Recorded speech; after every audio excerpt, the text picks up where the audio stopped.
പിതാവിൻ്റെയും പുത്രൻ്റെയും പരിശുദ്ധാത്മാവിൻ്റെയും നാമത്തിൽ ആമേൻ. ഈശോയിൽ ഏറ്റവും സ്നേഹമുള്ളവരെ, നമ്മൾ നിത്യജീവൻ്റെ വചനങ്ങളിലേക്കെന്നുള്ള ശുശ്രൂഷയിലൂടെ യേശുക്രിസ്തുവിൻ്റെ രണ്ടാമത്തെ വരവും അന്ത്യകാല പ്രത്യേകതകളും എന്ന പരമ്പരയിൽ 13ാമത്തെ എപ്പിസോഡിലേക്കാണ് നമ്മൾ പ്രവേശിച്ചിരിക്കുന്നത്. കഴിഞ്ഞു പോയ സന്ദേശങ്ങളെല്ലാം നിങ്ങൾ കേൾക്കുകയും അതെല്ലാം മനസ്സിലാക്കുകയും ചെയ്തതിന് യേശുവിൻ്റെ നാമത്തിൽ നിങ്ങൾക്ക് നന്ദി പറയുന്നു. കർത്താവിൻ്റെ ഉയിർപ്പുമായിട്ട് ബന്ധപ്പെട്ട കാര്യങ്ങളാണ് നമ്മളിന്ന് ചിന്തിക്കുന്നത്. ക്രിസ്തുവിൽ മരിച്ചവർ അന്ത്യദിനത്തിൽ ഉയർപ്പിക്കപ്പെടും എന്നുള്ളതിനെക്കുറിച്ചാണ് നമ്മളിന്ന് ചിന്തിക്കുന്നത്. ഹെബ്രായർക്കെഴുതിയ ലേഖനം 6-ാം അധ്യായത്തിൻ്റെ 1-ാം തിരുവചനം നമ്മൾ ഇപ്രകാരം വായിക്കുന്നുണ്ട്: ക്രിസ്തുവിൻ്റെ വചനത്തിൻ്റെ പ്രഥമ പാഠങ്ങൾ പിന്നിട്ട് നമുക്ക് പക്വതയിലേക്ക് വളരാം. അവിടെ പ്രധാനമായിട്ട് പറയുന്ന ഒരു കാര്യമാണ്, പ്രഥമ പാഠങ്ങളിൽപ്പെട്ട ചില കാര്യങ്ങളുണ്ട്. ക്രിസ്തുവിൻ്റെ വചനത്തിൻ്റെ പ്രഥമ പാഠങ്ങൾ, അതിൽപ്പെട്ട ഒരു കാര്യമാണ് യേശു ക്രിസ്തുവിൻ്റെ ഉയർപ്പും മനുഷ്യൻ്റെ ഉയർപ്പിനെക്കുറിച്ചും അവിടെ വ്യക്തമായിട്ട് സൂചിപ്പിക്കുന്നുണ്ട്. അപ്പോൾ യേശു ക്രിസ്തുവിൻ്റെ ഉയർപ്പ്, മനുഷ്യൻ്റെ ഉയർപ്പ്, ഇത് രണ്ടും ഒരു കാര്യം നമ്മൾ മനസ്സിലാക്കേണ്ടത് പ്രഥമ പാഠത്തിൽ ഉൾപ്പെട്ടതാണ്. എന്ന് പറയുമ്പോൾ പ്രാരംഭ ധ്യാനത്തിൽ അല്ലെങ്കിൽ ആദ്യ പഠനത്തിൽ നമ്മൾ പഠിച്ചിരിക്കേണ്ട കാര്യങ്ങളാണ്. ചിലപ്പോൾ നമ്മുടെ ജീവിതത്തിൽ നമ്മൾ ഒരുപാട് ധ്യാനങ്ങൾ കൂടിയിട്ടുണ്ടെങ്കിലും ഇപ്രകാരമുള്ള കാര്യങ്ങളെക്കുറിച്ച് ചിലപ്പോൾ നമ്മൾ പഠിച്ച് കാണണമെന്നില്ല. അങ്ങനെയെങ്കിൽ ആ കാര്യങ്ങളെക്കുറിച്ച് നമുക്ക് വ്യക്തമായി ഒരു പഠനം ആവശ്യമാണ്. കാരണം നമ്മളെങ്ങനെയാണ് ഉയർപ്പിക്കപ്പെടുക, യേശു എങ്ങനെയാണ് ഉയർപ്പിക്കപ്പെട്ടത് എന്നുള്ളതിനെക്കുറിച്ചൊക്കെ നമ്മൾ അറിഞ്ഞിരിക്കേണ്ടത് പ്രധാനപ്പെട്ട കാര്യമാണ്. കർത്താവിൻ്റെ അന്ത്യകാല മേഖലകൾ അല്ലെങ്കിൽ അന്ത്യകാല ശുശ്രൂഷകളെക്കുറിച്ച് എന്ന് പറയുമ്പോൾ യേശുക്രിസ്തുവിൻ്റെ രണ്ടാമത്തെ വരവുമായിട്ട് ബന്ധപ്പെട്ടുള്ള അന്ത്യകാല പ്രത്യേകതകളെക്കുറിച്ചൊക്കെ നമ്മൾ ചിന്തിക്കുമ്പോൾ, രണ്ടാമത്തെ ആഗമനമായിട്ടൊക്കെ ചിന്തിക്കുമ്പോൾ, ഒരു ക്രിസ്ത്യാനിയെ സംബന്ധിച്ചോളം ആ വ്യക്തി ഏറ്റവും പ്രധാനമായിട്ട് ഒരുങ്ങിയിരിക്കേണ്ട ഒരു കാര്യം കർത്താവിൻ്റെ രണ്ടാമത്തെ ആഗമനമാണ്. ബൈബിളിൽ നമ്മൾ വായിക്കുന്ന ആ വാക്കിൽ ഇപ്രകാരം പറയുന്നു.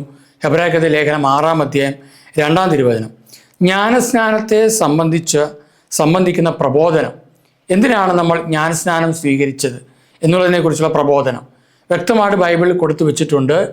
ജ്ഞാനസ്നാനം ഒരു വ്യക്തി സ്വീകരിക്കുന്നത്, നമുക്കതിനെക്കുറിച്ച് പിന്നെ വിശദമായിട്ട് ചിന്തിക്കാം. ജ്ഞാനസ്നാനം സ്വീകരിക്കുന്നത് ക്രിസ്തുവിൻ്റെ മരണത്തിലുള്ള പങ്കാളി ആകാൻ വേണ്ടിയിട്ടാണ് ഒരു വ്യക്തി ജ്ഞാനസ്നാനം സ്വീകരിക്കുന്നത് എന്ന് വചനത്തിൽ പറയുന്നു. റോമാക്കാർക്കെഴുതിയ ലേഖനം 6-ാം അധ്യായത്തിലാണ് നമ്മൾ വായിക്കുന്നത്. അപ്പോൾ ഒരാൾ സഭയിൽ അംഗമാകാൻ വേണ്ടിയിട്ടല്ല സത്യത്തിൽ ജ്ഞാനസ്നാനം സ്വീകരിക്കുക.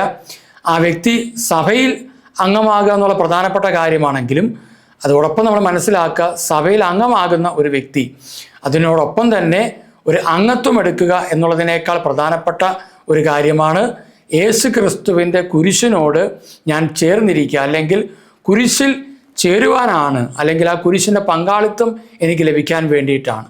അപ്പോൾ സഭയിലായിരിക്കുമ്പോൾ നമുക്ക് ആ കുരിശിൻ്റെ പങ്കാളിത്തമാണ് ലഭിക്കുക.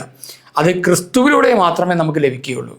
ക്രിസ്തുവില്ലാതെ നമുക്കൊരിക്കലും സഭയിലെ പങ്കാളിത്തം ഉണ്ടെങ്കിൽ അല്ലെങ്കിൽ അംഗത്വം ഉണ്ടെങ്കിലും ക്രിസ്തുവില്ലെങ്കിൽ നമ്മുടെ വിശ്വാസ മേഖലകളിൽ വളരെയേറെ പരാജയങ്ങൾ ഉണ്ടാകാൻ സാധ്യതയുണ്ട്. അതുകൊണ്ട് ക്രിസ്തു കേന്ദ്രീകൃതമായ, യേശു ക്രിസ്തു കേന്ദ്രീകൃതമായ ഒരു ജീവിതം നമ്മൾ നയിക്കണം. അടുത്ത് പറയുകയാണ് കൈവപ്പ്, മരിച്ചവരുടെ ഉയർപ്പ്. അതാണ് നമ്മൾ ചിന്തിക്കുന്നത്.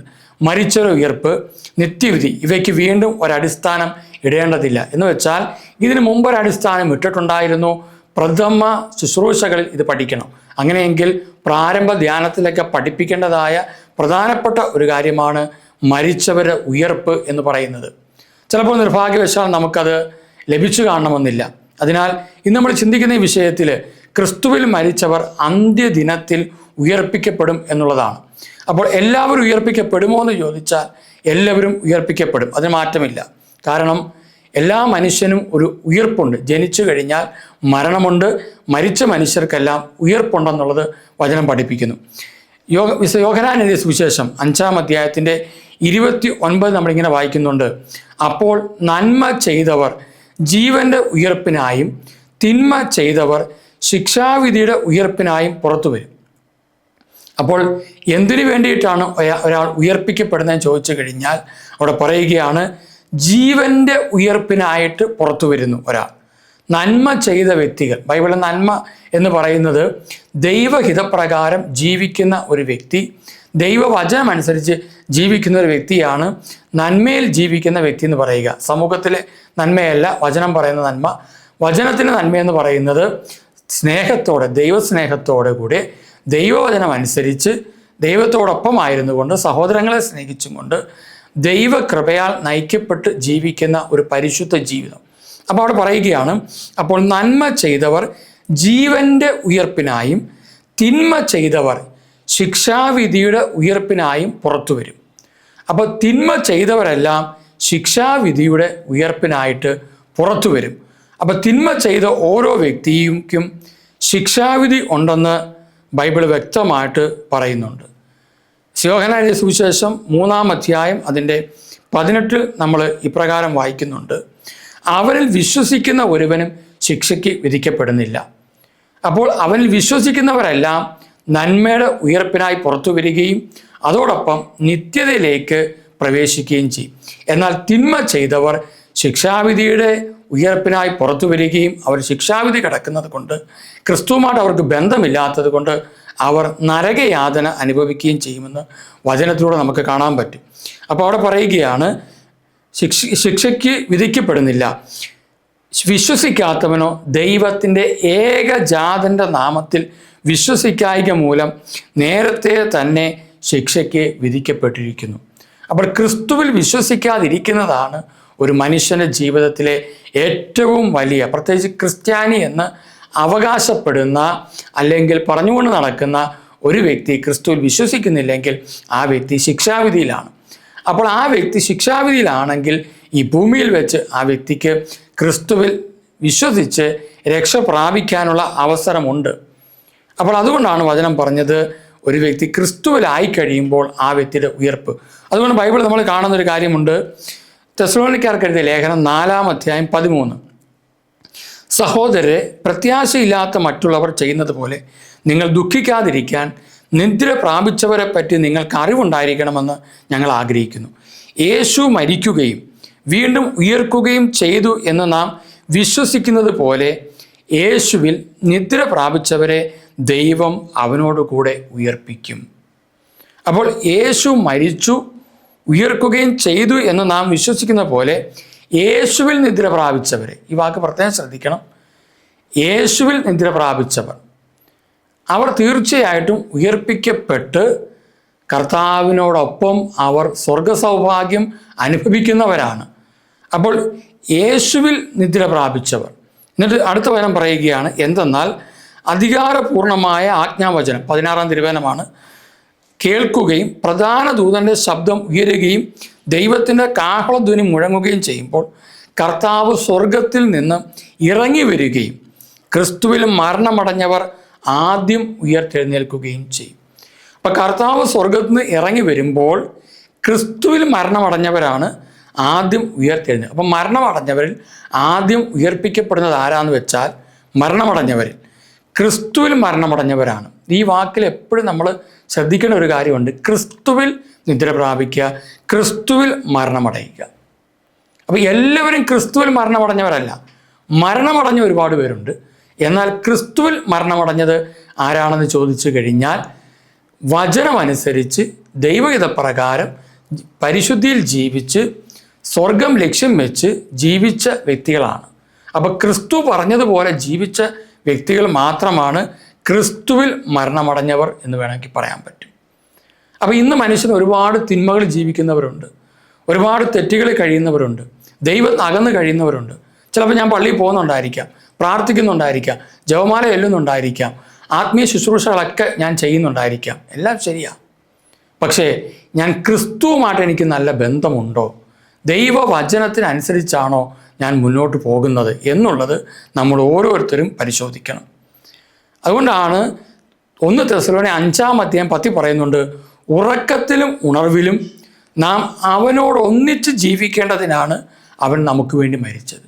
ഈശോ മരിച്ചതിൻ്റെ ഒരു പ്രധാന ഉദ്ദേശം ബൈബിൾ പറയുന്നത് ഉറക്കത്തിലും ഉണർവിലും എന്ന് വെച്ചാൽ 24 മണിക്കൂറും ഒരു നിമിഷം പോലും ഇടപെടാതെ നാം അവനോട് ഒന്നിച്ച് ജീവിക്കുക എന്ന് പറയുമ്പോൾ, ഉറങ്ങുമ്പോൾ നമുക്ക് ചില പ്രവർത്തികൾ ചെയ്യാൻ പറ്റില്ല, ഉറക്കം തന്നെ ഒരു പ്രവൃത്തിയാണ്. അപ്പോഴെപ്പോഴാണ് നമ്മൾ അവിടെ ജീവിക്കുന്നതെന്ന് ചോദിച്ചു കഴിഞ്ഞാൽ, നാം ഉണർവായിരുന്ന സമയത്ത് കർത്താവിനോടൊപ്പം ജീവിച്ചൊരു വ്യക്തി തൻ്റെ ചിന്തകളിലും വിചാരങ്ങളിലും മനസ്സിലും എല്ലാ മേഖലകളിലും ദൈവസാന്നിധ്യത്തിൽ തന്നെയാണ് ഉറങ്ങുന്നത്. അതുകൊണ്ട് അവിടെയും ആ വ്യക്തി ജീവിക്കുന്നത് ക്രിസ്തുവിന് വേണ്ടിയിട്ടാണ്. അപ്പോൾ അതുകൊണ്ട് നമ്മുടെ ജീവിതത്തിൽ അപ്രകാരമുള്ളൊരവസ്ഥയിലേക്ക് വരണം. ഇനി യേശു ക്രിസ്തുവിൽ ഉയർപ്പിൽ ആരെങ്കിലും വിശ്വസിക്കുന്നുണ്ടെങ്കിൽ, അല്ലെങ്കിൽ വിശ്വസിക്കുന്ന ഒരു വ്യക്തിയുടെ അടയാളം എന്താണ്? നമ്മൾ ചിന്തിക്കേണ്ട ഒരു കാര്യമുണ്ട്. ഉയർപ്പിക്കപ്പെട്ടതിൽ വിശ്വസിക്കുന്നതിൻ്റെ അടയാളം എന്താണ്? കൊരിന്ത്യക്കാർക്കെതിരെ 2-ാം ലേഖനം 5-ാം അധ്യായം 15 അവിടെ വ്യക്തമായിട്ട് യേശുവിൻ്റെ മരണവും അതോടൊപ്പം ഉയർപ്പിക്കലും പറയുന്നുണ്ട്. അവിടെ പറയുന്നത് ഇങ്ങനെയാണ്: ജീവിക്കുന്നവർ ഇനിയും തങ്ങൾക്ക് വേണ്ടി ജീവിക്കാതെ തങ്ങളെ പ്രതി മരിക്കുകയും ഉയർക്കുകയും ചെയ്തവന് വേണ്ടി ജീവിക്കേണ്ടതിനാണ് അവിടുന്ന് എല്ലാവർക്കും വേണ്ടി മരിച്ചത്. അപ്പോൾ യേശു മരിച്ചതിന് ഉദ്ദേശം ഇതാണ്: ജീവിക്കുന്നവർ ഇനിയും തങ്ങൾക്ക് വേണ്ടി ജീവിക്കാതെ, എന്നുവെച്ചാൽ എനിക്ക് വേണ്ടി ജീവിക്കാതെ എന്നുള്ള ആ ഒരർത്ഥത്തിലല്ല, പിന്നെയോ എനിക്ക് എൻ്റെ ആവശ്യങ്ങൾക്ക് വേണ്ടി ക്രിസ്തുവിനെ സ്നേഹിക്കാതെ. 1 കൊരിന്ത്യർ 15-19 എപ്പോഴും നമ്മൾ ചിന്തിക്കുന്നൊരു വചനഭാഗമാണ്. ഈ ജീവിതത്തിന് വേണ്ടി മാത്രം ക്രിസ്തുവിൽ പ്രത്യാശ വെച്ചിട്ടുള്ളവരാണെങ്കിൽ നിങ്ങളെല്ലാ മനുഷ്യരെക്കാളും നിർഭാഗ്യരാണ്. നമുക്കറിയാം, പിള്ളേരെ സംബന്ധിച്ചോളം പിള്ളേർ കൂടുതൽ സ്നേഹം കാണിക്കുന്ന ആരോടായിരിക്കും? മുട്ടായി നല്ലത് കൊടുക്കുന്ന ആൾക്കാരോടായിരിക്കും കുട്ടികൾക്കൊക്കെ വളരെയേറെ സ്നേഹം, അല്ലെങ്കിൽ അവരെ വളരെ കാര്യമായിട്ട് പരിഗണിക്കുന്നവരോടും അവരെ സ്നേഹിക്കുന്നവരോടും ആയിരിക്കും. കാരണം എന്നാൽ മുതിർന്ന ഒരാളെ സംബന്ധിച്ചിടത്തോളം ആ വ്യക്തി ദൈവവുമായിട്ട് ബന്ധമുള്ളൊരു വ്യക്തിയോ അല്ലെങ്കിൽ സ്നേഹമുള്ളൊരു വ്യക്തിയോ ഒക്കെ ആണെങ്കിൽ ആ വ്യക്തി തന്നെ സ്നേഹിക്കുന്നവരെ മാത്രമല്ല സ്നേഹിക്കുക, എല്ലാവരെയും സ്നേഹിക്കുന്നൊരു മനോഭാവത്തിലൂടെ കടന്നു വരുന്ന ഒരു സ്വഭാവത്തിലേക്ക് വരും. എന്നാൽ കുട്ടികളെ സംബന്ധിച്ചോളം നമ്മൾ അങ്ങനെയല്ല കാണുന്നത്. അപ്പോൾ ഇതിൻ്റെ ഒരു പ്രത്യേകത എന്താണെന്ന് വെച്ച് കഴിഞ്ഞാൽ, ചില മനുഷ്യർ ദൈവവചനത്തിൻ്റെ ഒരു ശിശുത്വം കിടക്കുന്നത് കൊണ്ട് എന്തു പറ്റുമെന്ന് വെച്ച് കഴിഞ്ഞാൽ, ഇപ്പോഴും പലരും, അതാണ് ഈ പ്രഥമ പാഠം പഠിക്കാതെ വരുന്നതുകൊണ്ട് കുഴപ്പം, പലരും സ്നേഹിക്കുന്ന എന്തിനു വേണ്ടിയിട്ടാണ്? എനിക്ക് കടം മാറണം, രോഗം മാറണം, കഷ്ടപ്പാട് മാറണം, വിസാടസം മാറണം, എൻ്റെ കാര്യങ്ങളൊക്കെ നടക്കണം, അങ്ങനെ ഒരുപാട് കാര്യങ്ങൾക്ക് വേണ്ടിയിട്ടാണ്. അപ്പം തങ്ങളുടെ ജീവിതത്തിന് വേണ്ടി മാത്രം പ്രത്യാശയുണ്ട് ക്രിസ്തുവിൽ, പക്ഷെ അതിന് വേണ്ടിയിട്ടാണ്. അതുകൊണ്ട് പറയുകയാണ്, ഇനി അങ്ങനെയുള്ളൊരു ലക്ഷ്യം വെച്ചല്ല ഇനി നിങ്ങൾ ജീവിക്കേണ്ടത്. ക്രിസ്തുവിൻ്റെ മരണം ധ്യാനിക്കുന്ന, ക്രിസ്തുവിൻ്റെ ഉയർപ്പ് വ്യക്തമായി മനസ്സിലാക്കുന്ന ഒരു വ്യക്തി ജീവിക്കുന്നവർ ഇനിയും തങ്ങൾക്ക് വേണ്ടി ജീവിക്കാതെ, എന്ന് വെച്ചാൽ നിങ്ങളുടെ ഇഷ്ടങ്ങൾ സാധിച്ചു കിട്ടാൻ വേണ്ടി ക്രിസ്തുവിൻ്റെ കൂടെ ജീവിക്കാതെ, പിന്നെയോ തങ്ങളെ പ്രതി, എന്ന് വെച്ചാൽ എന്നെ പ്രതി മരിക്കുകയും ഉയർക്കുകയും ചെയ്തവന് വേണ്ടി ജീവിക്കേണ്ടതിനാണ് അവിടുന്ന് എല്ലാവർക്കും വേണ്ടി മരിച്ചത്. അവിടുന്ന് എല്ലാവർക്കും വേണ്ടി മരിച്ചത്. അപ്പം ഉയർക്കുകയും ചെയ്തവന് വേണ്ടി ജീവിക്കേണ്ടതിനാണ്. അപ്പോൾ എൻ്റെ ജീവിതം ആർക്ക് വേണ്ടിയിട്ടായിരിക്കണം? ഇനി ക്രിസ്തുവിന് വേണ്ടിയിട്ടായിരിക്കണം. അപ്പം ക്രിസ്തുവിന് വേണ്ടി ഞാൻ ജീവിക്കാതിരിക്കുമ്പോൾ എൻ്റെ ജീവിതത്തിന് അർത്ഥമില്ല. എനിക്ക് വേണ്ടി ക്രിസ്തു ജീവിക്കണം, പക്ഷെ ക്രിസ്തുവിന് വേണ്ടി ഞാൻ ജീവിക്കുന്നില്ല. അതുകൊണ്ടാണ് ഈ അപ്പസ്വലന്മാർ യേശു ക്രിസ്തുവിൻ്റെ ഉയർപ്പ് വ്യക്തമായി മനസ്സിലാക്കിയപ്പോൾ അവർക്കൊരു കാര്യം മനസ്സിലായി. യേശുവിൻ്റെ മരണവും ഉയർപ്പും മനസ്സിലായപ്പോൾ ഒരു കാര്യം മനസ്സിലായി. അവർ തീരുമാനമെടുത്തു, ഇനി എൻ്റെ ജീവിതം മുഴുവനും ക്രിസ്തുവിന് വേണ്ടിയിട്ടുള്ളതാണ്. ഫ്രാൻസിസ് സേവ്യർ വിശുദ്ധനെ കുറിച്ച് നമ്മൾ കാണുന്നത്, വിശുദ്ധ ഫ്രാൻസിസ് സേവ്യറിനെ കുറിച്ച് കാണുന്നത്, തനിക്കുണ്ടായിരുന്ന നല്ല ഒരു ജോലി വേണ്ടാന്ന് വെച്ച് ചെരുപ്പിടാതെ ചുട്ടുപൊള്ളുന്ന മണലാരണ്യത്തിൻ്റെ മുകളിലൂടെ നടന്ന് തീരദേശങ്ങളിൽ പ്രധാനമായിട്ടും സുവിശേഷം അറിയിച്ച ഒരു വ്യക്തിയായിരുന്നു മിസ്റ്റർ ഫ്രാൻസിസ് സേവ്യർ. ഒരുപാട് പേര് ഗോവയിൽ പോയി ആ അല്പമൊക്കെ അഴുകിയിട്ടുണ്ടെങ്കിലും ആ ശരീരം കാണാൻ വേണ്ടി പോകുമ്പോഴും നമുക്ക് കിട്ടേണ്ട ഒരു പ്രചോദനം ഇതിൽ നിന്നൊക്കെ എന്താണെന്ന് വെച്ചാൽ, എൻ്റെ ഈ കാലഘട്ടത്തിൽ എൻ്റെ ജീവിതവും ഇതുപോലെ ക്രിസ്തുവിന് വേണ്ടി ജീവിക്കാനുള്ള പ്രചോദനമാകട്ടെ. കാരണം ചിലപ്പോൾ നിങ്ങൾ ജോലിയുള്ളവരായിരിക്കാം, ജോലി ഉപേക്ഷിക്കണോ എന്നല്ല പറഞ്ഞതിൻ്റെ അർത്ഥം, നിങ്ങളുടെ ജോലിയോടൊപ്പം തന്നെ ഈ ആധുനിക കാലഘട്ടങ്ങളിൽ ഒരുപാട് സുവിശേഷ വേല നമുക്ക് ചെയ്യുവാനായിട്ട് സാധിക്കും. ഒരുപാട് ആത്മാക്കൾ നിങ്ങളായിരിക്കുന്ന ഓഫീസിൽ, നിങ്ങളായിരിക്കുന്ന സ്ഥലത്ത്, നിങ്ങൾ യാത്ര ചെയ്യുമ്പോൾ, നിങ്ങളുടെ ബന്ധുക്കളുമായിട്ട് ഇടപഴകുമ്പോൾ, അവിടെയെല്ലാം നിങ്ങൾക്ക് ചെയ്യാൻ പറ്റുന്ന ഒരു പ്രധാനപ്പെട്ട കാര്യം എന്താണെന്ന് വെച്ച് കഴിഞ്ഞാൽ, അവരോടെല്ലാം നിങ്ങൾക്ക് ക്രിസ്തുവിനെക്കുറിച്ച് പറയുവാനായിട്ട് സാധിക്കും. അതോടൊപ്പം നമുക്ക് കാണാൻ പറ്റും മറ്റേതെല്ലാം രീതി മീഡിയ വഴി.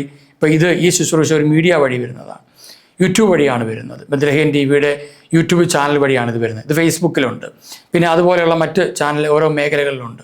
അപ്പോൾ ഇതിലൂടെ എല്ലാം നമുക്ക് ക്രിസ്തുവിൻ്റെ മരണവും ഉത്ഥാനവും പറഞ്ഞു കൊടുക്കാൻ പറ്റണം. കാരണം മരിച്ച് തീർന്നു പോയ ഒരു ദൈവമല്ല നമുക്കുള്ളത്.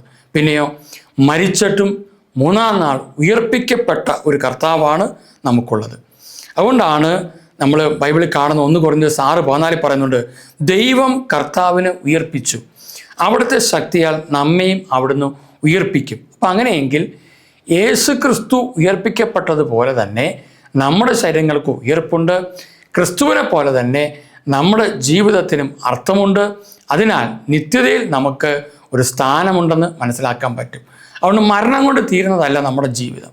പിന്നെയോ നമ്മുടെ ജീവിതത്തിൽ ഇനി ഒരു ഉയർപ്പ് കടക്കുകയാണ്. അതുകൊണ്ട് ഉയർപ്പിക്കപ്പെടാൻ വിളിക്കപ്പെട്ടവരാണ് ഞാനും നിങ്ങളും. അങ്ങനെ ജീവിക്കണം. അതുകൊണ്ട് ഉയർപ്പ് എല്ലാവർക്കും ഉണ്ട്. പക്ഷേ നന്മ ചെയ്തവർ ജീവൻ്റെ ഉയർപ്പിലേക്കാണ് നമ്മൾ വരേണ്ടത്.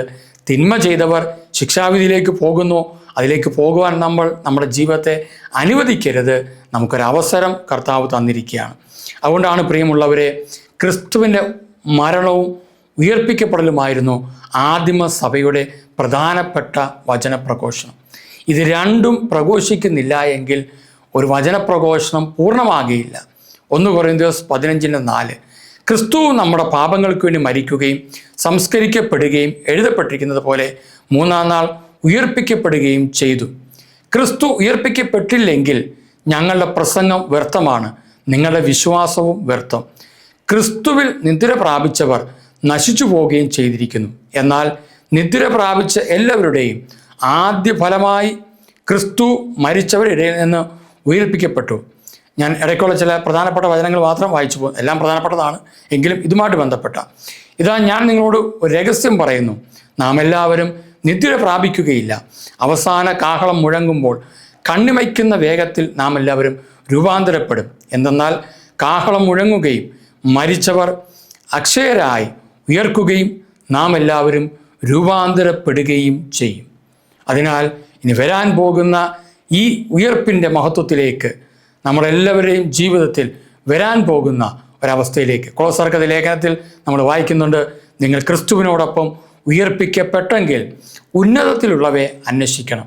ഇനി നമ്മുടെ അന്വേഷണം ഭൂമിയിലുള്ള വസ്തുക്കളെക്കുറിച്ചല്ല, ഭൂമിയിലുള്ള കാര്യങ്ങളെക്കുറിച്ചല്ല. എന്തെല്ലാം ഭൂമിയിൽ നടന്നോട്ടെ, പക്ഷേ അതെല്ലാം നമ്മൾ ശ്രദ്ധിക്കുന്നുണ്ട്, കാണുന്നുണ്ട്, കേൾക്കുന്നുണ്ട്, അറിയുന്നുണ്ട്.